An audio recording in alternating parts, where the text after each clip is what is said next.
तो मैं लक्ष्मीकांत आज आप लोगों को हिंदी पढ़ाना शुरू करूंगा एसएससी में। तो मैम ने बोला है कुछ बच्चे आने वाले थे पर शायद अब पता नहीं आ रहे हैं धीरे धीरे। तो हम लोग लेक्चर में आगे बढ़ते हैं। टाइम पर आइए अगले लेक्चर से। तो जैसा कि हम लोग बड़ी मेहनत से 10th में पहुंचे हैं कोरोना काल के इस समय में। तो मैं हिंदी पहली कविता से शुरू करूंगा। आपको कोई डाउट होगा तो बीच में आप पूछ सकते हैं। मैं मैम से कह दूंगा कि वो आपका स्पीकर ऑन रखें, अनम्यूट कर सकते हैं। तो भारत महिमा ये कविता है हमारी पहली, यहाँ से मैं शुरुआत करूंगा। तो कविता पढ़ाने के पहले हिंदी में मैं कुछ चीजें बताना चाहूंगा। तो सबसे पहले मेरी आवाज बराबर आ रही है? आ रही है तो आप ओके बोल सकते हो चैट में। मेरी आवाज सही सुनाई दे रही है? अच्छा, थैंक यू। तो हिंदी विषय में हमें क्या करना है? देखो, पिछले साल के बच्चे, जो हर साल के बच्चों को मैं देखता हूँ, 10th में अंत में जब परीक्षा के हम नजदीक पहुंचते हैं तो सबसे बड़ी समस्या जो सामने आती है कि सर हमारा पेपर पूरा नहीं होता, हम लिख नहीं पाते, हम कैसे स्पीड बढ़ाएं, तो ये सब। और हमारी राइटिंग अच्छी नहीं बन रही है, स्पेलिंग मिस्टेक हो रहा है। तो ये बहुत तरह तरह की समस्याएं सामने आती हैं, प्रॉब्लम आते हैं। उसका एक ही कारण है कि साल भर हम सिर्फ पढ़ते हैं, सिर्फ सुनते हैं, सिर्फ समझते हैं। तो अब हमें थोड़ा बहुत लिखना भी है, सिर्फ 5 मिनट। आप घड़ी के हिसाब से 5 मिनट लिखिए, 5 मिनट ही लिखिए। पर जब मेरा लेक्चर हो या जब हिंदी का लेक्चर हो तो 5 मिनट आपको लिखना है, जो मैं आपको होमवर्क दूंगा। तो अगर आप 10 मिनट लिखेंगे तो और अच्छी बात है। जैसे हम थोड़ा थोड़ा पैसा जमा करके ज्यादा बना लेते हैं, वैसे ही थोड़ा लिखना पड़ेगा।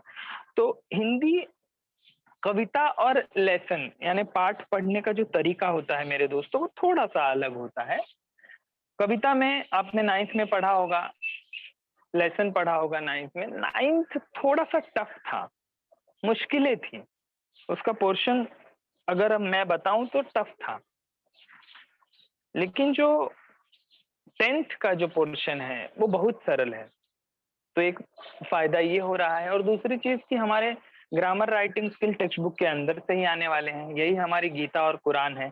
तो वो भी आसान हो गया। तो कविता को कैसे पढ़ना है, मैं पहले पढ़ूंगा, उसका शब्दार्थ बताऊंगा, फिर भावार्थ बताऊंगा, और फिर आपको बताना है जैसा कि आप लोगों ने 9th में पढ़ा होगा।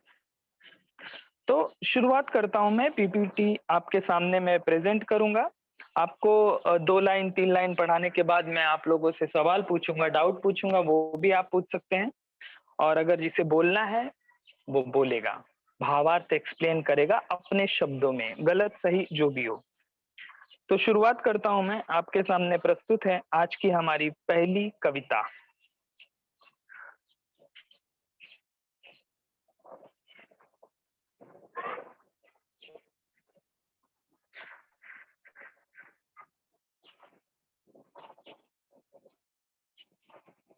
स्क्रीन आपको दिखाई दे रहा होगा, ये रही।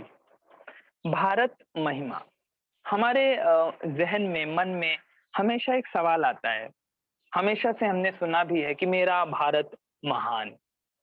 हमें जानकारी भी है, मैं ये नहीं जानता कि कितनी, पर हर बच्चों को अपने भारत के बारे में कुछ ना कुछ तो जानकारियां हैं कि हमारे देश में कौन साइंटिस्ट हुए, कौन मिसाइल मैन है, मदर टेरेसा ने क्या किया, सचिन ने कितना रिकॉर्ड बनाया। ऐसी बहुत सी महानता हमें पता है। लेकिन हमारे देश में ऐसे भी महान लोग हुए हैं जो बहुत पहले रह चुके हैं, जो हमारे दादा के बहुत पहले जो दादा रहे हैं, जो बहुत हमारे प्राचीन समय से इस देश को चलाते हुए आ रहे हैं, और उनकी पीढ़ियां हम हैं। तो उनमें भी बहुत क्वालिटीज थी। तो जयशंकर प्रसाद जो हमारे इस कविता के कवि हैं, इन्होंने भारत की उसी महानता पर ध्यान केंद्रित कराने की कोशिश की है। वो यही बताना चाहते हैं इस कविता से कि असल में हमारा भारत प्राकृतिक रूप में कितना महान है, हमारा देश क्यों इतना सम्मान प्राप्त कर गया, और क्यों दुनिया के सभी देशों का ये जिज्ञासा था, क्यों सभी यहाँ आना चाहते हैं और हमेशा से इस पर कब्जा करना चाहते थे, यहाँ जीना चाहते थे। तो असल में क्या खासियत है इस देश की? इस मिट्टी का कुछ तो असर होगा। अगर आप ध्यान दें तो दुनिया में ऐसे बहुत से देश हैं, 200 देश के लगभग हैं, पर हर देश में इतने महान लोग नहीं हुए हैं जितने भारत में हुए हैं। क्यों? इस मिट्टी का कुछ तो प्रभाव है। तो भारत की महानता को आज हम समझेंगे और मैं चाहूंगा कि आप भी समझें ध्यान से, क्योंकि ध्यान है तो ही ज्ञान है और उसे आपको व्यक्त भी करना है, बोलना भी है। तो शुरुआत करता हूँ भारत की महानता। महिमा का मतलब ही होता है भारत की महानता। जयशंकर प्रसाद हमारे देश के बहुत महान और बड़े कवियों में माने जाते हैं। तो इनकी कविता आपके सामने है, लाइनें हैं। पहले मैं इसको थोड़ा सा पढ़ता हूँ, आप सुनेंगे, थोड़ा सा असर होगा। जैसे हिमालय के आंगन में उसे किरणों का दे उपहार, उषा ने हंस अभिनंदन किया और पहनाया हीरक हार। जगे हम लगे जगाने विश्व, लोक में फैला फिर आलोक, व्योमतम पुंज हुआ तब नष्ट, अखिल संस्कृति हो उठी अशोक। पहले किसी चीज को हम सुनते हैं ना तो कुछ समझ में आता है, अर्थ सुनेंगे कुछ समझेगा, और जब भावार्थ सुनेंगे तो सब कुछ समझ जाएगा। और जब आपने बता दिया तो समझ लो आप पास हो गए। देखते हैं अगला। विमल वाणी ने वीणा ली, कमल कोमल कर में सप्रीत, सप्त स्वर सप्त सिंधु में उठे, छिड़ा तब मधुर साम संगीत।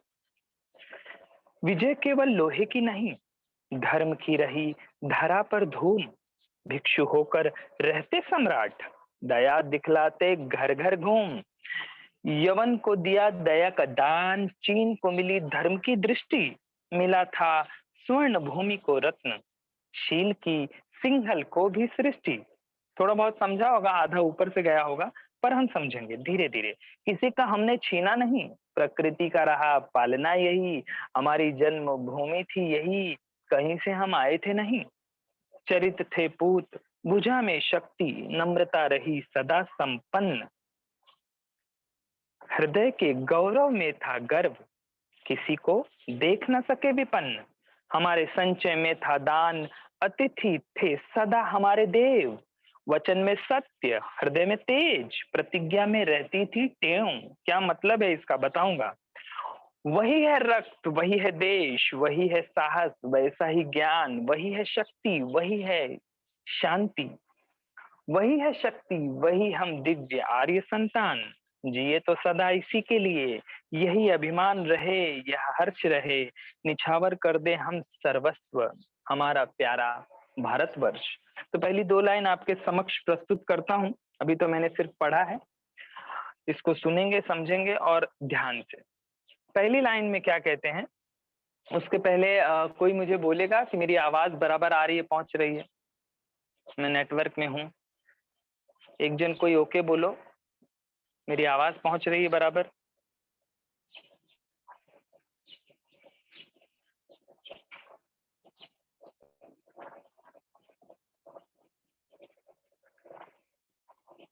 अच्छा, ठीक है, आगे बढ़ते हैं। मैं अपेक्षा करूंगा कि आप लोग मुझे सुन रहे हैं। मैम से मैं रिक्वेस्ट करूंगा कि बच्चों को बोलने के लिए उनका स्पीकर ऑन रखें। तो पहली लाइन में क्या कहते हैं कि हिमालय के आंगन में उसे किरणों का दे उपहार, उषा ने हंस अभिनंदन किया और पहनाया हीरक हार। क्या कहते हैं? हिमालय के आंगन में, हिमालय का आंगन मतलब क्या होता है? भारतवर्ष। ये जो भारत है ये चारों तरफ से हिमालय के आंगन में बसा हुआ है, चारों तरफ हिमालय है और बीच में भारतवर्ष है। अगर आप देखें तो ईस्ट वेस्ट नॉर्थ साउथ हर तरफ पर्वत ही पर्वत है, छोटे बड़े। तो भारतवर्ष मतलब क्या होता है? भारत साल नहीं, संपूर्ण भारत। अगर भारत के सामने वर्ष जोड़ दोगे तो उसे कहेंगे संपूर्ण भारत। तो हिमालय के आंगन में जो बसा हुआ संपूर्ण भारत है उसे मतलब हिमालय को, यानी भारत के चारों तरफ जो हिमालय है उसको मिलता है। भारत जो हिमालय की गोद में बसा है उसमें सबसे पहले उस हिमालय को मिलता है क्या? सूर्य का प्रकाश, किरण। कैसे? उपहार के रूप में, भेंट के रूप में। अर्थ सभी को लिखना है दोस्तों, उसके बाद ही आप बता पाओगे। उषा यानी सवेरा, भोर, जब सुबह होती है तो सूर्य उगने के पहले ही एक प्रकाश हो जाता है।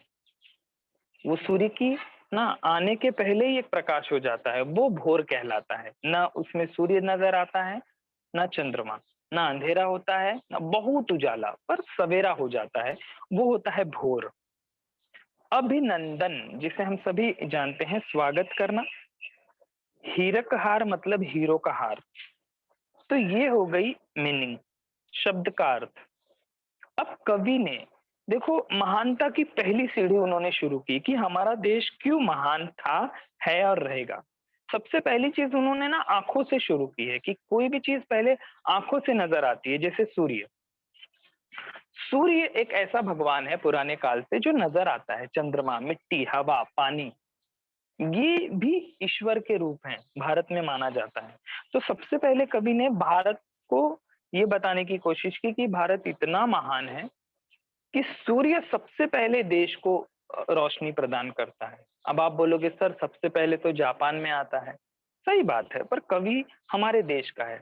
अगर कोई तुम्हें बोले कि तुम्हारा भारत महान है तो कैसे, तो आप यही कहोगे ना, मैं रहता हूँ इसलिए ये महान है। थोड़ी हम अमेरिका, पाकिस्तान, इंग्लैंड को महान।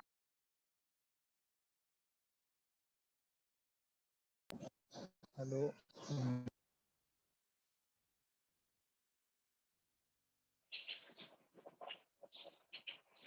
ओके बोल दो बीच में तो मैं आगे बढ़ूं। आवाज क्लियर है मेरी?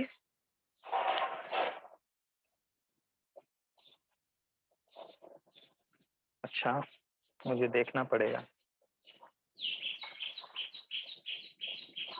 अच्छा, थैंक यू। तो मुझे चैट बार बार देखने के लिए पीछे आना पड़ेगा। कोई बात नहीं, शुरू करते हैं।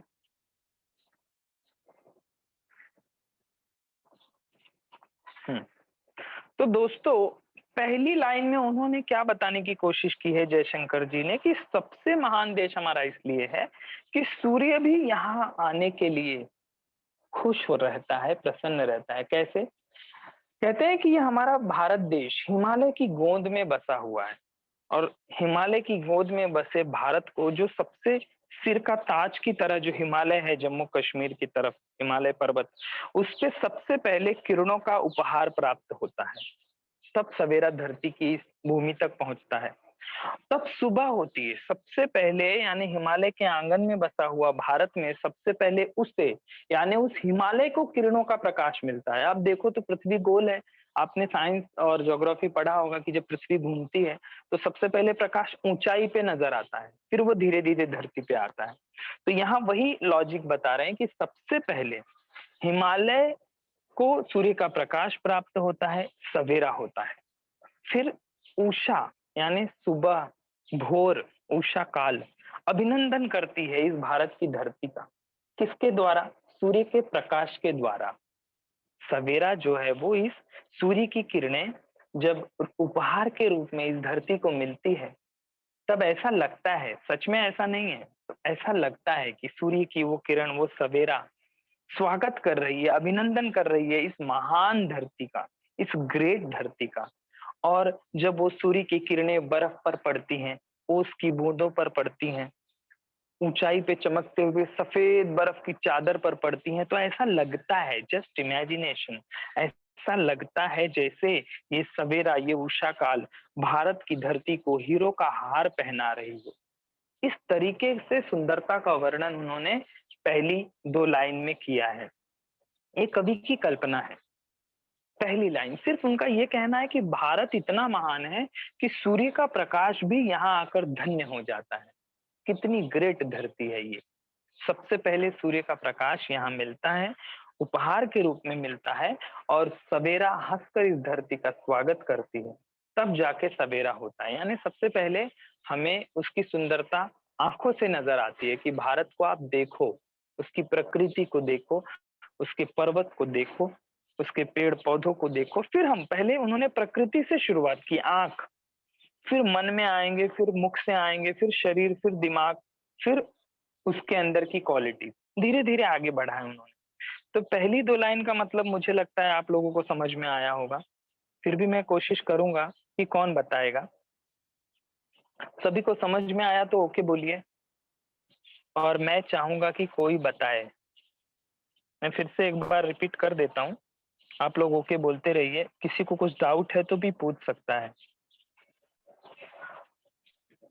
किसी को कोई डाउट है तो पूछ सकता है। डाउट नहीं है तो ओके बोलिए प्लीज मेरे दोस्तों, ये मेरी गुजारिश है। Thank you.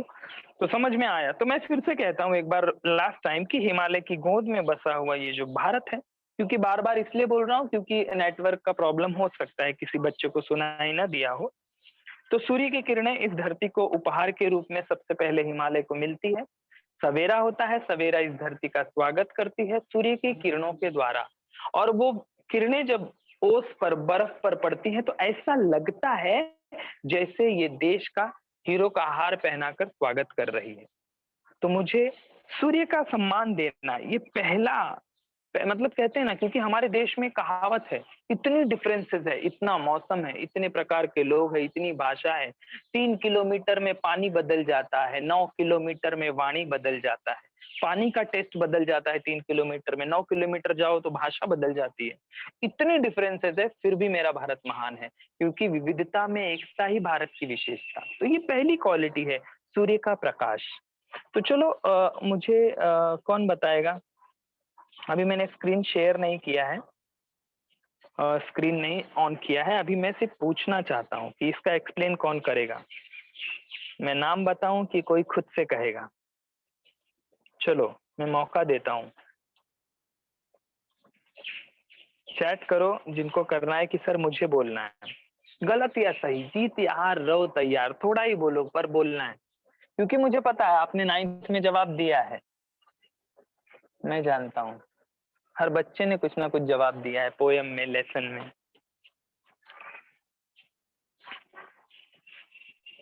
चलो ठीक है, मैं खुद ही पूछ लेता हूँ। तीर्था बोलेगी, बोलिए।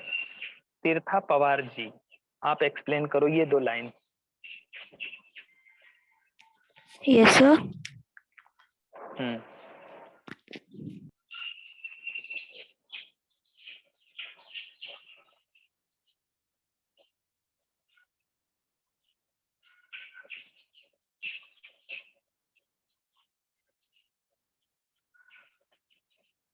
हाँ बोलिए, आप, सुनाई दे रहा है मुझे।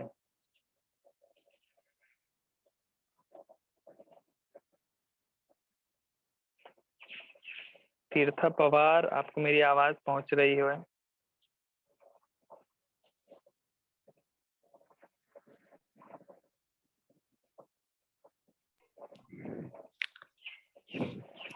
यस सर, अनम्यूट नहीं हो रहा था sir. Sir I didn't understand the अच्छा फर्स्ट लाइन।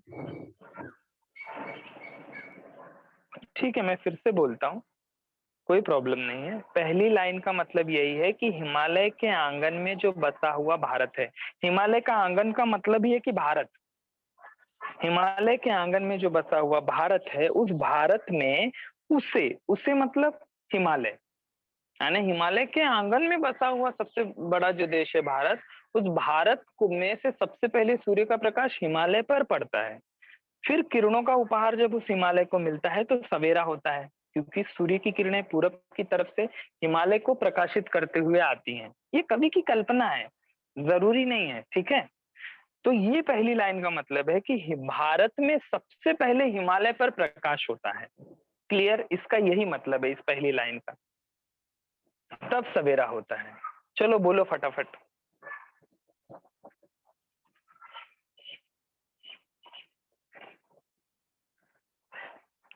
कोशिश करो फटाफट, फिर और भी लोग बोलेंगे, फिर मनीष बोलेगा उसके बाद। क्या मनीष, क्या मनीषा, क्या नाम है इसमें? मनीष ही दिख रहा है मुझे।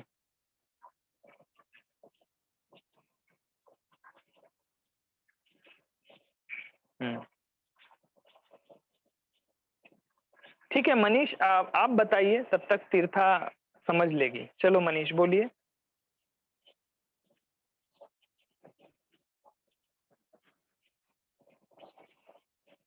अच्छा, अनम्यूट नहीं किया गया है क्या? मैंने मैम, रुको मैं मैम को यहाँ पर बोलता हूँ।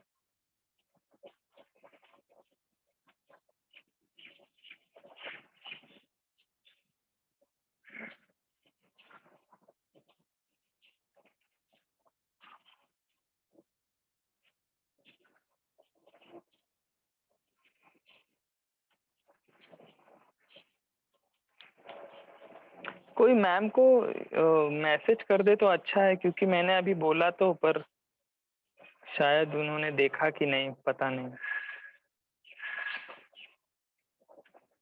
अनम्यूट नहीं होगा तो कैसे सुनूंगा? तीर्था की आवाज मुझे सुनाई दे रही थी, उसको अनम्यूट किया है शायद मैम ने। अच्छा, और कौन अनम्यूट हो रहा है बराबर? मनस्वी, आप हो पा रहे हो क्या अनम्यूट? आप बोल सकते हो फिर।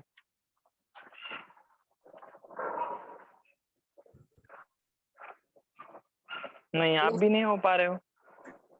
हाँ, मुझे आवाज आई अभी। हेलो, हाँ बोलो। मेरा हो पा रहा है अनम्यूट, सुन रहा था। हाँ तो आप बोलिए, फिर आप बोल दीजिए, फिर मैं तब तक मैम को मैसेज कर चुका हूँ मैं। बोलिए आप। तो हिमालय के आंगन में जो भारत देश बसा हुआ है, उस सूरज के सब में जो हिमालय की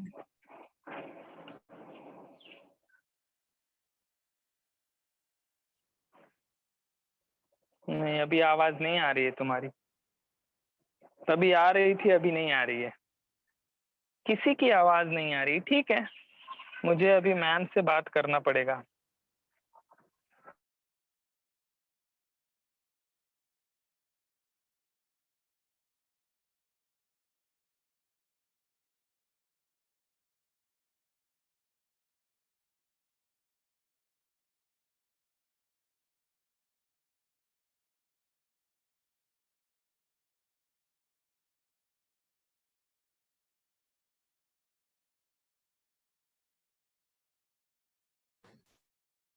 यस सर। हाँ, अनम्यूट हो गए। Yes sir. क्या बात है। हाँ, अभी बोलिए। अभी मैम ने, सर, थैंक यू मैम, आपने। कवि जयशंकर प्रसाद जी हमें ये कह रहे हैं कि भारत में जो सूर्य की किरणें सुबह आती है वो उनका स्वागत हिमालय करते हैं, और वह इस प्रकार करते हैं कि वह एक हीरो के हार की तरह लगता है। क्या बात है, बहुत अच्छी कोशिश है। पर सवेरा स्वागत करती है सूर्य की किरणों को लेकर। सवेरा स्वागत करती है, क्योंकि सूर्य की किरण आई तो सवेरा हुआ। तो वो जो सवेरा है वो सूर्य की किरणों के द्वारा स्वागत करती है इस धरती का, और ऐसा लगता है कि जैसे हीरो का हार पहनाया गया है। तो बस इतना ही समझना है, बस इससे ज्यादा नहीं। आगे बढ़ते हैं, हमारा बहुत टाइम नुकसान नहीं होना चाहिए। चलो दोस्तों, अब मैं आगे बढ़ूंगा और फिर मैं आप लोगों से सुनूंगा अगली लाइन क्या कहना चाहते हैं। ये तो क्लियर हो गया। आगे फिर यहाँ से ना असली चीज बताने की शुरुआत है। पहली तो हो गया कि आंखें सूर्य का प्रकाश दर्शन करती है और ऐसा लगता है प्रकृति कितनी सुंदर प्रदान हुई है। अब यहाँ पर मन की बात है। मन कहाँ? ज्ञान, क्योंकि ज्ञान से मन समझता है, प्रकाश से आंखें समझती हैं, और संगीत से मुख समझ में आता है कितना साफ है। तो फिर क्या कहते हैं कवि जी कि जगे हम लगे जगाने विश्व, लोक में फैला फिर आलोक, व्योमतम पुंज हुआ तब नष्ट, अखिल संस्कृति हो उठी अशोक। फिर कहते हैं कि हमने जब जागृत हुए, हम सोकर जब जागे, तो सोकर ही नहीं जागे हम। मीनिंग लिखेंगे, जगे मतलब सिर्फ जागने से मतलब नहीं है, जागृत होना, अकल आना। याद रखो, आज जो पूरी दुनिया कहती है कि हम बहुत डेवलप कंट्री हैं, तो भारत से ज्यादा विकसित देश इस दुनिया में कोई नहीं था। याद रखना, मैं बताऊंगा। तो हम जब जगे, हम यानी भारत के लोग, जब हम जागृत हुए यानी हमें अकल आई, तो हम लगे जगाने किसको? दुनिया को। लोक मतलब दुनिया, और आलोक का मतलब प्रकाश, उजाला, अकल, समझ, बुद्धि। तब व्योम तम, व्योम और तम दो शब्दों से बना हुआ है, ध्यान दीजिएगा मेरे दोस्तों। व्योम का मतलब होता है आकाश, तम का मतलब होता है अंधेरा। तो आकाश में फैला हुआ अंधेरा उसे कहते हैं व्योमतम, क्योंकि दुनिया में ना हर जगह अज्ञानता थी, नासमझी थी, अकल थी नहीं, पर हमारे देश के लोगों को थी, क्योंकि जहां सभ्यता पहले आई वो एक ही देश है भारत, जहां कल्चर ने फर्स्ट जन्म लिया, लोगों को बुद्धि आई आग का प्रयोग कैसे करना है। जो आज बोलते हैं ना हमने बहुत बड़े बड़े महल बनाए, तो उनको बता दूं कि हमने भी बहुत बड़े महल बनाए। मोहनजोदारो हड़प्पा संस्कृति में उस समय 3 फ्लोर 4 5 फ्लोर की बिल्डिंगें हुआ करती थी, जब लोग गुफाओं में रहा करते थे, याद रखिए। तो अंधेरा जो आकाश में फैला हुआ था वो पुंज में था, समूह में था, थोड़ा बहुत नहीं था, बहुत अधिक था। वो सब नष्ट किया हमने ज्ञान से, और तब अखिल संस्कृति, पूरा संसार, पूरी दुनिया, पूरा विश्व, पूरा यूनिवर्स, उसमें से जो भी दुख था वो अशोक हो गया। शोक प्लस अशोक, शोक शब्द में उपसर्ग लगा दिया है, याद रखना ये सब गलतियां हम करते हैं। जब शब्द के बाद लगता है तो वो प्रत्यय होता है, शब्द के पहले अगर लगता है तो उपसर्ग होता है, और अउपसर्ग का मतलब होता है नहीं। तो शोक का मतलब होता है दुख, और अ का मतलब होता है नहीं। जहां दुख न हो, दुख खत्म हो जाए, उसे कहते हैं अशोक। तो ये हो गया हमारा अर्थ। फिर कवि यहाँ क्या बताना चाहते हैं, देखो मैं पहली लाइन क्लियर कर दूं कि जब सारी दुनिया बसती थी गिरी वन कंदरा गुफाओं में, तब भारत की शुच वास्तुकला प्रकटी थी दशों दिशाओं में। जब लोग गुफाओं में रहते थे, कपड़े नहीं थे पहनने को, तब हमारे देश में बड़े बड़े महल बनाए गए, सोने चांदी के आभूषण थे और रेशमी कपड़े थे हमारे देश में। याद रखिए, ये हमारे देश की महानता रही है। तो यहाँ कवि वही कहते हैं कि जब सूर्य का प्रकाश हुआ, हम जागृत हुए सोकर, तो सबसे पहले ज्ञान का उदय भी इसी देश में हुआ, ज्ञान भी इसी देश में आया। हमने 0 दिया, हीरो बन गए, दशमलव दिया, चांद पे जाना मुमकिन हुआ। हमारे दशमलव कणाद जी ने जो मैथ्स का फॉर्मूला दिया, उससे जो आज पूरी दुनिया कहती है कि ये हमने इन्वेंट किया, ये सब हमारा जूठा है। याद रखना कि भारत के दुर्दिन के पीछे केवल प्रतिभा की टूटन है, दुनिया का सभी आविष्कार सिर्फ भारत की जूठन है। तो समझो, वो कहना चाहते हैं कि जब हम जगे तो हम लगे जगाने विश्व, हम दुनिया को जगाने लगे, हम विश्व गुरु बन गए। विवेकानंद जी शिकागो में गए, 2 मिनट मिला था, 2 घंटे भाषण देकर आए, पहले पहले ही शब्द में सब गिर गए कि वाह कितना बड़ा ज्ञानी है। तो हम दुनिया को समझाने वाले लोग बन गए। हमने सिर्फ वो ज्ञान, वो समझ, वो अकल, वो संस्कृति अपने तक सीमित नहीं रखा, हमने सबको जागृत किया, और हमने पूरी दुनिया में, विश्व में घूम के वो ज्ञान का प्रकाश फैलाया। तब जाके लोगों को समझ में आया, अरे ये जीवन है, हम यहाँ क्यों आए हैं, हमारा काम क्या है, कर्म क्या है, मकसद क्या है। जियो और जीने दो, वसुधैव कुटुंबकम, पूरी दुनिया हमारा परिवार है। तो ये सब किसने सिखाया? हमने, भारत के महान लोगों ने।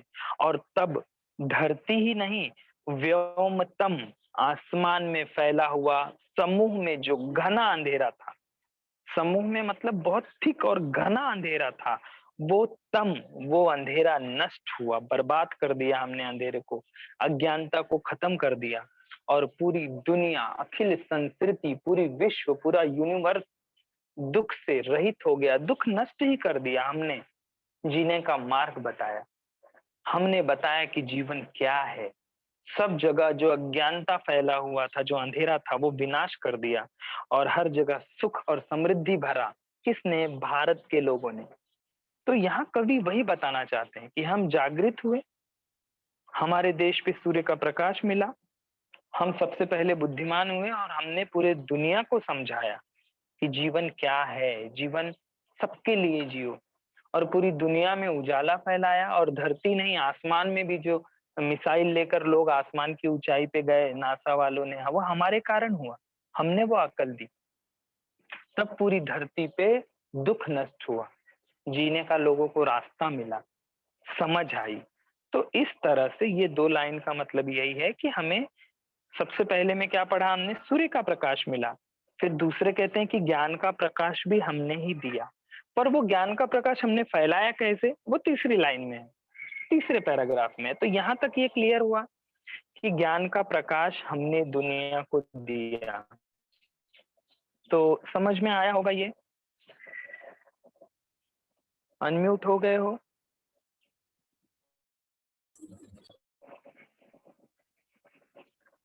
अच्छा, तो मैम वापस आप लोगों को क्लियर कर देंगी, टेंशन नहीं है। तो आप लोगों को ये समझ में आया? कुछ डाउट है किसी को किसी शब्द में, मीनिंग में, प्लीज पूछ लीजिए, फिर हम आगे बढ़ेंगे।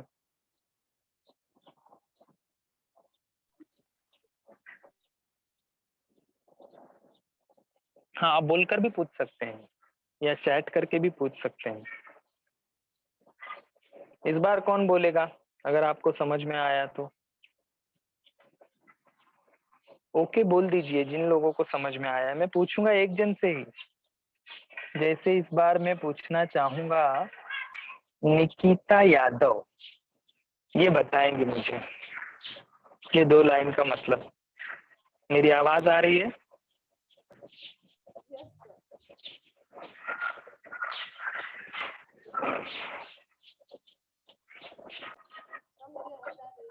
मेरी आवाज पहुंच, हाँ आवाज आ रही है तो प्लीज बोलिए।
हाँ बोलिए।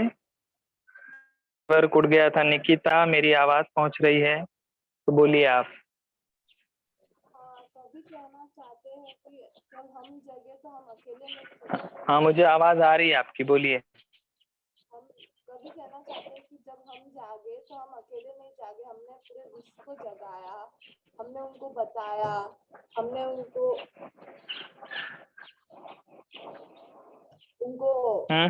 ठीक है। सिखाया, नॉलेज दिया।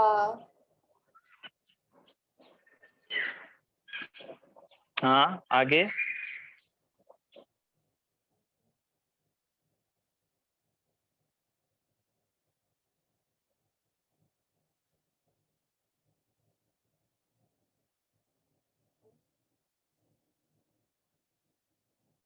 उन्हें सुख सुख संतुष्टि बताई। अच्छा बताया आपने, वेरी नाइस। चलो ठीक है। और किसी को कुछ डाउट है? नहीं है तो मैं फिर आगे बढ़ूंगा। अच्छी जानकारी दी आपने, कोशिश ऐसे ही करो। फिर हम अब आगे बढ़ते हैं।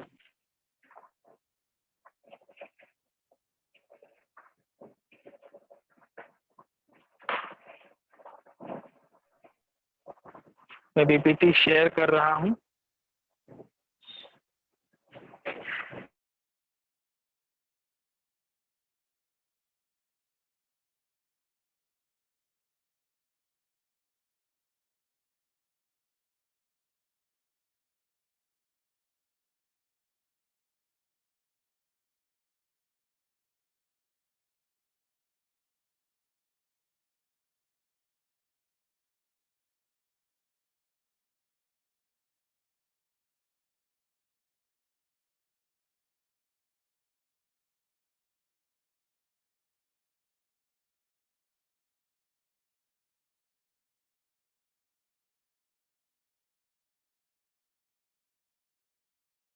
मेरी आवाज पहुंच रही है? सुनाई दे रहा है तो ओके बोलिए, बीच में नेटवर्क का इशू हो जाता है।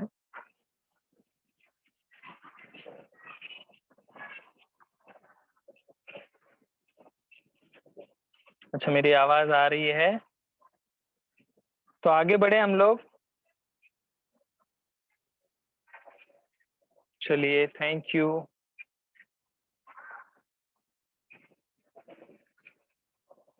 किसी ने ओके नहीं बोला। मुझे सुन रहे हैं आप लोग? प्लीज ओके बोलिए तो मैं आगे बढ़ूं।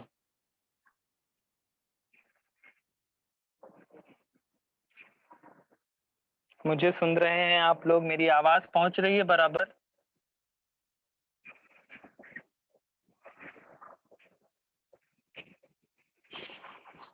मेरी आवाज पहुंचेगी तो ही मैं आगे बढ़ूं।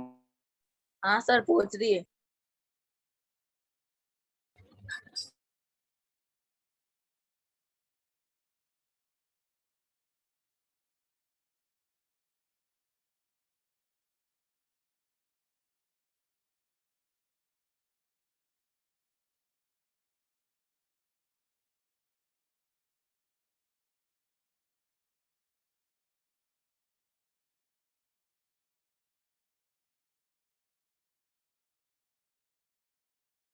मुझे सुन रहे हो तो प्लीज आप ओके बोलिए, मैं फिर आगे बढ़ूंगा।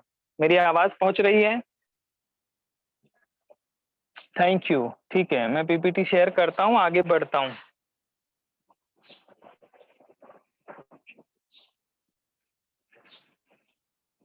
अच्छा जवाब दिया निकिता आपने।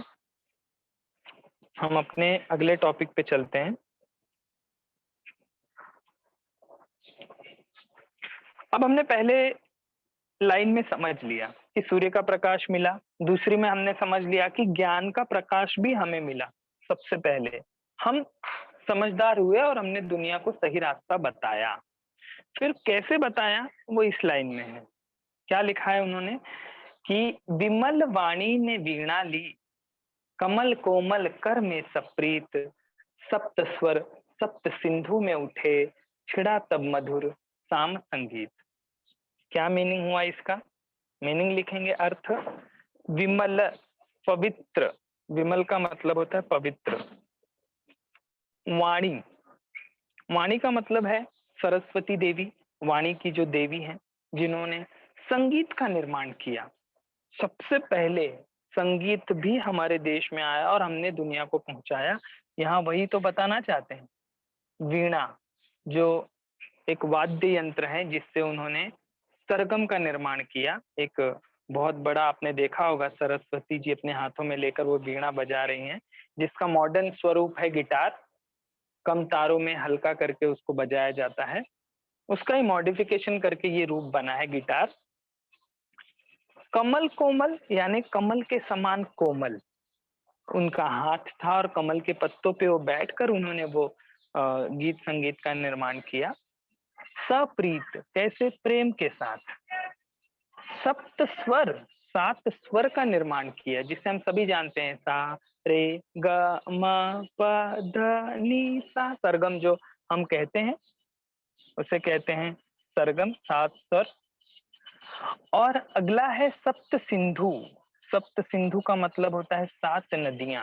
तुमने सिंधु नदी का नाम तो सुना होगा, उसे ही सप्त सिंधु भी कहा जाता है। जैसे हमारा देश, सबसे पहले इसको सप्त सैंधव कहा जाता था, फिर आर्यावर्त कहा जाने लगा, फिर भारत देश बना, सिंधु से हिंदू बना और फिर हिंदुस्तान और इंडिया।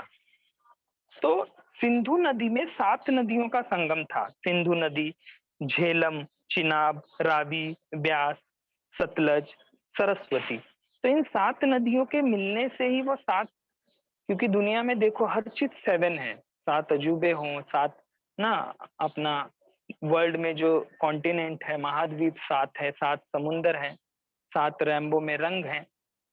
वैसे ही 7 नदियों के किनारे बैठकर, जिसमें सिंधु नदी मुख्य थी, उसमें 7 नदियों का मेल था, उन नदियों के किनारे बैठकर उन्होंने बनाया। छिड़ा मतलब निर्माण किया, बनाया साम संगीत। साम मतलब साम वेद। वेद आप सभी जानते हो, साम वेद, यजुर्वेद, अर्थर्वेद, ना, ऋग्वेद। तो ये जो साम वेद है, इसमें पूरा संगीत है, टोटल संगीत का नॉलेज है, सब राग उन्होंने बनाए। तो यहाँ कवि क्या बताना चाहते हैं कि वाणी की देवी, ध्यान से सुनिएगा, अभी मैं जो बता रहा हूँ सुनो, और इसको आपको बोलना है कि वाणी की देवी सरस्वती जी ने इस पवित्र धरती पर सबसे पहले ज्ञान का जो भंडार था वो संगीत के माध्यम से दुनिया तक पहुंचाया। क्योंकि मीडियम, क्योंकि आप देखिए पुराने जमाने का रामायण, महाभारत, रामचरितमानस, ये सब पोयम में लिखा हुआ है, कोई प्रोज में नहीं लिखा हुआ है। सब नॉलेज पोयम में ही दिया जाता था। दुनिया की सबसे बड़ी कविता की किताब क्या है? महाभारत।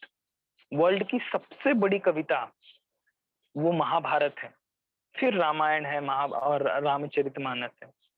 समझिए, तो यहाँ वही बताना चाहते हैं कि सबसे पहले विमल वाणी ने, पवित्र सरस्वती जी ने अपने हाथों में कमल के समान कोमल कर, यानी हाथों में उन्होंने प्यार से जब वीणा अपने हाथों में लिया, 7 नदियों के किनारे बैठकर 7 स्वर का निर्माण उन्होंने प्यार से एक एक सरगम बनाई, और तब निर्माण हुआ साम संगीत।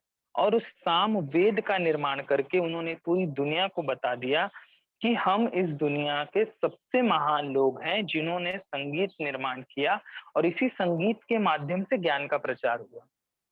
एक एक श्लोक याद करके, क्योंकि उस समय में ना लिखने की सुविधा उतनी ज्यादा नहीं थी ना, 1-2 पुस्तक लिख दिए गए भोजपत्र पर, वो एक अलग ही प्रकार का पेपर, वो एक प्रकार का पत्ता होता था जिसमें कुछ मिटता नहीं था, तो वो सड़ता भी नहीं था, उसको दीमक भी नहीं लगते थे। तो यहाँ वही बताना चाहते हैं कि सरस्वती जी ने इस पवित्र भूमि पर प्रेम के साथ कमल के समान कोमल हाथों में जब वीणा लेकर बजाई, 7 नदियों के किनारे 7 स्वर का निर्माण किया, तब साम वेद बना, और ये संगीत पूरी दुनिया में आज गूंज रहा है। तो इस तरह हमने ज्ञान का प्रकाश पूरी दुनिया को दिया। मतलब सूर्य का प्रकाश हमें मिला, हमने ज्ञान का प्रकाश भी दिया, और संगीत का ज्ञान भी हमने दिया।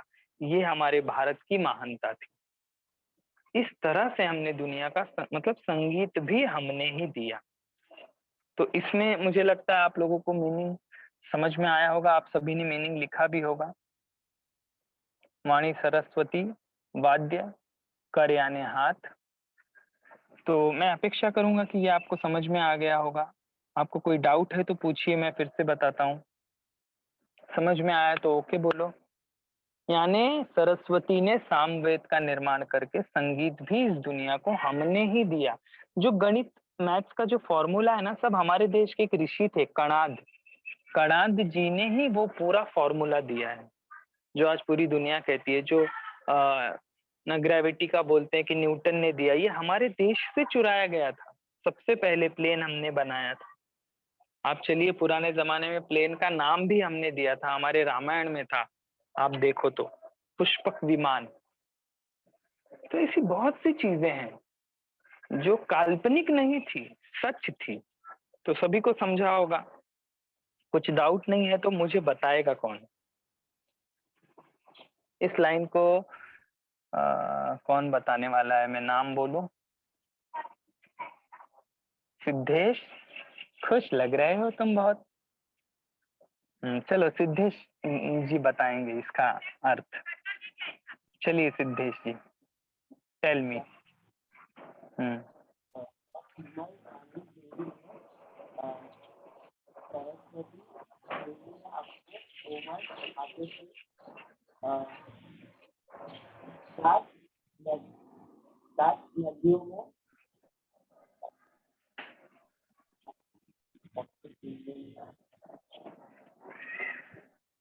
हाँ हाँ ठीक है, आगे। ठीक है, चलेगा, कोशिश अच्छी है। अच्छा, और कौन बता रहा है? अभी मुझे और किससे सुनना है? तीर्था बताएगी? कभी नहीं बताया था आपने। तीर्था कोशिश करे एक बार। Yes sir. बोलिए।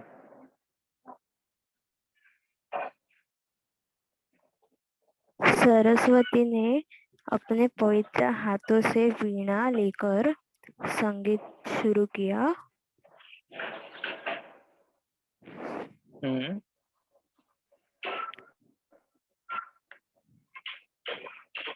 और 7 नदियों में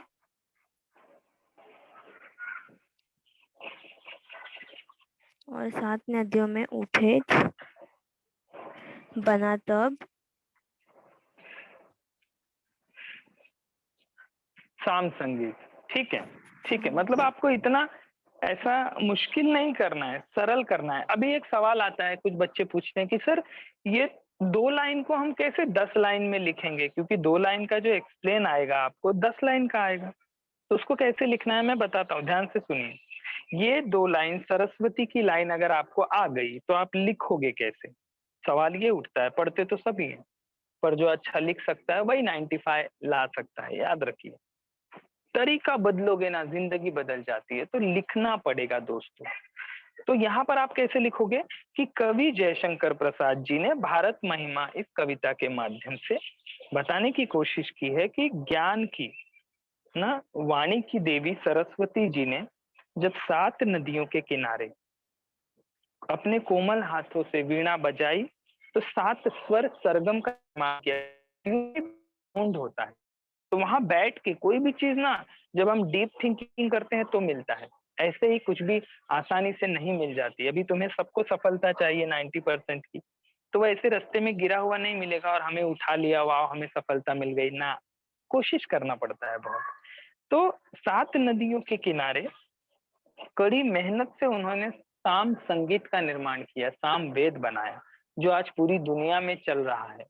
तो इस तरह से हमने ज्ञान का प्रकाश दिया, हमें भगवान ने सूर्य का प्रकाश दिया और हमने संगीत का भी प्रकाश दिया। पूरी दुनिया को सही रास्ते पे लाने वाले हम थे, ज्ञान का, संगीत का, सबका नॉलेज देने वाले हम थे। तो ये भी आपको समझ में आया होगा। अब हम आगे बढ़ते हैं, ठीक है? कुछ भी डाउट होगा तो प्लीज पूछते रहिए, और मैं आगे किसी को भी पूछूंगा। चलो आगे बढ़ता हूँ। अगला टॉपिक हमारा, अगली लाइन। बार बार मुझे पीछे आने से थोड़ा सा दिक्कत होता है, पर कोई बात नहीं। चलो फिर क्या कहते हैं चौथी लाइन में, यहाँ बहुत बड़ी चीज बता दी कि हमने, ठीक है, संगीत बनाया और संगीत का प्रचार किया। कैसे किया? उसमें ये बातें जरूर प्लस की कि हम कैसे थे। विजय केवल लोहे की नहीं, धरा की रही। इस धर्म का जो प्रचार हुआ है ना इस धरती पे, उसका प्रचार करने वाला अगर कोई था तो सिर्फ हम थे, भारत के लोग, और कोई था ही नहीं। क्योंकि धर्म का मतलब आज भी बहुत से कम लोगों को पता है, बहुत कम लोगों को पता है। धर्म मतलब सब जानते हैं यही हिंदू मुस्लिम सिख ईसाई, नहीं मेरे भाई। धर्म का मतलब होता है सही कर्म, और अधर्म का मतलब होता है बुरा कर्म। तो इसका पहले मीनिंग लिखते हैं कि हमने विजय केवल लोहे की नहीं प्राप्त की, धर्म की रही धरा पर धूम, भिक्षु होकर रहते सम्राट, दया दिखलाते घर घर घूम। क्या लिखा है कि लोहा, तलवार, शस्त्र, क्योंकि उस जमाने में दुनिया को जीतना था तो एक ही माध्यम था, लड़ाई लड़ो, लोगों को हराओ और जीत जाओ। अस्त्र और शस्त्र की लड़ाई हुआ करती थी, इसमें शस्त्र दिया है। और अस्त्र का मतलब भी बच्चों को कंफ्यूजन है, सर अस्त्र और शस्त्र का डिवाइड नहीं कर पा रहे हैं हम, तो समझिए शस्त्र मतलब वो हथियार जो हम हाथों में लेकर चलाते हैं, जैसे चक्कू, तलवार, वो शस्त्र कहलाते हैं। ढाल शस्त्र कहलाते हैं। और अस्त्र मतलब जो दूर फेंक के मारते हैं, जैसे बाण, जैसे मिसाइल मारते हैं, पता है हम बंदूक से गोली मारते हैं, पहले बाण से ब्रह्मास्त्र मारा जाता था पुराने, देखो आप राम और लक्ष्मण की लड़ाई में। तो जो हम दूर फेंक कर मारते हैं वो होता है अस्त्र, और जो हम हाथों से चलाते हैं वो होता है शस्त्र। तो हमने शस्त्रों से ही लड़ाई लड़के दुनिया नहीं जीती है, हमने धर्म से जीता है, अच्छे कर्म से। और ऐसे ऐसे राजा हुए हैं इस धरती पे जिन्होंने धूम मचाई है, धूम मतलब बोलबाला, प्रसिद्धि पाई है। भिक्षु यानी सन्यासी, महात्मा, सम्राट यानी हम जानते हैं राजा। तो यहाँ क्या बताना चाहते हैं, कौन सा नॉलेज बताना चाहते हैं? तो जयशंकर जी कहते हैं कि सूर्य का प्रकाश आंखों ने देखा, ज्ञान का प्रकाश मन ने देखा, संगीत हमने मुख से बोला, दुनिया को पहुंचाया। और क्या पहुंचाया कि हमने जीत, विजय, पहले के जमाने में जो वर्ल्ड को जीतना चाहता था सिकंदर, वो भी पूरी दुनिया को नहीं जीत पाया, पर हमारे देश के लोग पूरी दुनिया जीत गए। क्यों? क्योंकि तलवार से आप 2, 4, 10 देश ही जीत सकते हो, पर प्यार से पूरी दुनिया जीत सकते हो। यहाँ वही तो कहते हैं कि विजय केवल यानी सिर्फ हमने लोहे से नहीं प्राप्त की, किसी लड़ाई लड़ी, लोगों को मारा, हराया और जीत गए ना। हम तलवार के बल पे लोगों का कब्जा नहीं करना चाहते थे। कभी हम कभी कमजोर नहीं थे, पर हमने कभी दूसरे देश पे, दूसरे के राज्य में हमला नहीं किया। आगे उसका डिटेल भी दिया है। हमने सिर्फ लड़ाई लड़के दुनिया को नहीं जीता, बल्कि हमारे देश में धर्म की रही, धर्म के द्वारा रही इस धरा पर धूम, धरा यानी धरती पे, धूम यानी बोलबाला, यानी हमने धर्म के माध्यम से दुनिया को जीता। लड़ाई से तो कोई भी जीत सकता है यार, किसी को भी तुम नहीं चाहते उसको भी अपनी तरफ मोड़ सकते हो। यानी हम भारत के लोगों ने शस्त्रों के बल पर देशों को नहीं जीता। याद रखो, लड़ाई तो लोहे से कोई भी जीत जाएगा। हमने पुराने समय से लोगों के मन को कैसे बदला पता है? सही कर्म से बदला, क्योंकि कोई जबरदस्ती प्यार नहीं करता है ना। जब प्यार आपका दिखेगा, अच्छा कर्म दिखेगा, तो लोगों का प्यार आपके प्रति जागृत होगा। मदर टेरेसा जब इस दुनिया में, इस भारत में आई, तो यहाँ पर लोगों को प्यार दिया तो लोग उनकी तरफ आ गए कि यार ये लेडी बहुत अच्छी है। तो आपको बताना चाहूंगा कि जीत सिर्फ लोहे से नहीं मिली हमारे देश के लोगों को। हमने धर्म के रास्ते चलकर धूम मचाया, दुनिया को विश्व गुरु बनकर हमने सही रास्ता बताया। जियो और जीने दो, जीवन क्या है, मैंने पहले ही कहा था। तो ये सब चीजें बताने वाले हम ही थे, धर्म का रास्ता बताने वाले हम थे। और ऐसे ऐसे सम्राट हुए हमारे देश में जो भिक्षु बनकर, महावीर, जैन, गौतम बुद्धा, ये ऐसे ऐसे राजा थे। वर्धमान महावीर ये भी धर्म पुरुष थे। और गौतम बुद्ध, सोचो आज गरीबों की सेवा करने के लिए लोग क्या कहते हैं, राजनीतिक पार्टी वाले, कि हमें कुर्सी दो, हम तुम्हारी सेवा करेंगे। और पहले के राजा कैसे थे? कुर्सी छोड़कर, राजपाट छोड़कर गरीबों की सेवा करते थे। तो कितना अंतर हो गया ना। तो यहाँ यही तो बताना चाहते हैं कि हम उस महान इंसान के बच्चे हैं, पर आज हम क्या कर रहे हैं? हमारे देश में ऐसे ऐसे सम्राट हुए जो भिक्षु होकर दया दिखलाते, घर घर घूम कर लोगों को जीने का मार्ग बताते। सही कर्म क्या है, गलत कर्म क्या है, ये हमने समझाया। हाँ, ये घर घर घूमकर लोगों का कष्ट दूर करने का हमने प्रयास किया। हमने धर्म के रास्ते लोगों का दिल जीता, तलवार के दम पर लोगों को अपना नहीं बनाया। तो ये आप लोगों को समझ में आ गया होगा। कुल मिलाकर हमने तलवार की ताकत पे नहीं, प्यार से दुनिया को जीता, धर्म से दुनिया को जीता और उनको सही रास्ता दिखाया। और उसके लिए बड़े बड़े राजाओं ने अपना सब कुछ छोड़ दिया सिर्फ गरीबों की सेवा के लिए। उसमें महावीर, जैन, गौतम बुद्धा ये मुख्य आते हैं। तो ये आपको समझ में आया कि हमने किस तरह त्याग किया। इसे कहते हैं त्याग। ये त्याग नहीं है कि तुम मुझे कुर्सी दो तो मैं इस देश की तस्वीर बदल दूंगा। आज के लीडर यही कहते हैं कि एक बार वोट दो, इस देश की तस्वीर बदल दूंगा, देश का हटा के अपना चिपका दूंगा, देश पे कब्जा हमारा। अब तो लोग यही समझते हैं ना कि हम जीत गए तो देश हमारा ही है। तो ये कहीं ना कहीं गलत होता है। तो ये गलत था, पहले सही था, अब जो हो रहा है वो गलत है। तो त्यागी पुरुष थे। तो ये आपको समझ में आ गया होगा। कौन ये बताना चाहेगा? कुछ डाउट है तो पूछिए। अच्छा, मीनिंग आपने नहीं देखा, मैं बता देता हूँ ना। भिक्षु यानी सन्यासी, सम्राट यानी राजा, दया दिखलाते घर घर घूम, धूम का मतलब होता है बोलबाला, धरा का मतलब होता है धरती, धर्म का मतलब होता है अच्छा कर्म।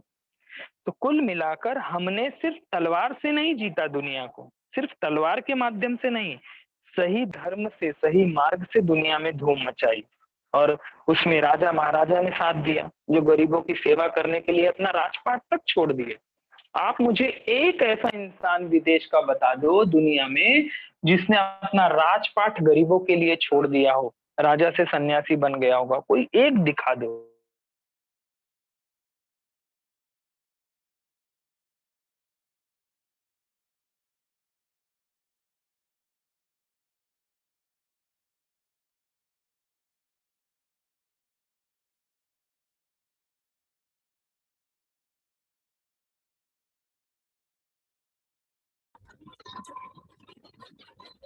मनस्वी, मनस्वी पंचाल बोलेगी। हाँ, चलो मनस्वी बोलो। हमने विजय को सिर्फ शस्त्र से नहीं पर अच्छे कर्मों और प्यार से भी जीता है।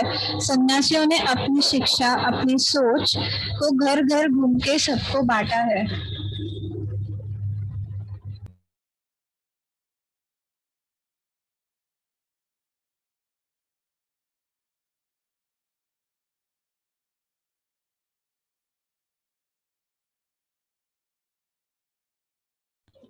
टाइम हो चुका है, जल्दी बोलिए, फास्ट, दूसरा लेक्चर है।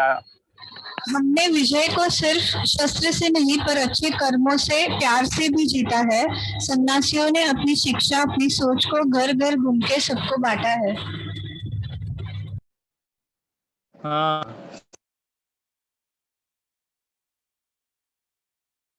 हम अब अगले लेक्चर में। होमवर्क आपको पहुंच जाएगा। Bye everyone. ध्यान है तो ज्ञान है, पढ़ाई